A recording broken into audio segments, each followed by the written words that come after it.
July 23 ಮಧ್ಯಾಹ್ನ 1 ಗಂಟೆಗೆ ಚಿತ್ರದುರ್ಗದಲ್ಲಿ ಪರೀಕ್ಷಾ ಶುಲ್ಕ ಹೆಚ್ಚಳ ಮತ್ತು ಎಸ್ಸಿ/ಎಸ್ಟಿ ವಿದ್ಯಾರ್ಥಿಗಳ ವಿದ್ಯಾರ್ಥಿ ವೇತನ ಕಡಿತಗೊಳಿಸಿದ್ದನ್ನು ಖಂಡಿಸಿ ಕಾನೂನು ವಿದ್ಯಾರ್ಥಿಗಳು ಪ್ರತಿಭಟನೆಯನ್ನು ನಡೆಸಿದರು.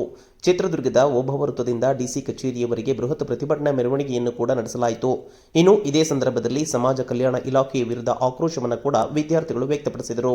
ಇಂದಿನ ವರ್ಷಕ್ಕಿಂತ ಪರೀಕ್ಷಾ ಶುಲ್ಕ ಹೆಚ್ಚಳ ಮಾಡಿದ್ದಾರೆ, ಕೂಡಲೇ ಪರೀಕ್ಷಾ ಶುಲ್ಕವನ್ನು ಕಡಿಮೆ ಮಾಡಬೇಕು ಎಂದು ಕಾನೂನು ವಿಭಾಗದ ವಿದ್ಯಾರ್ಥಿಗಳು ಒತ್ತಾಯಿಸಿದರು.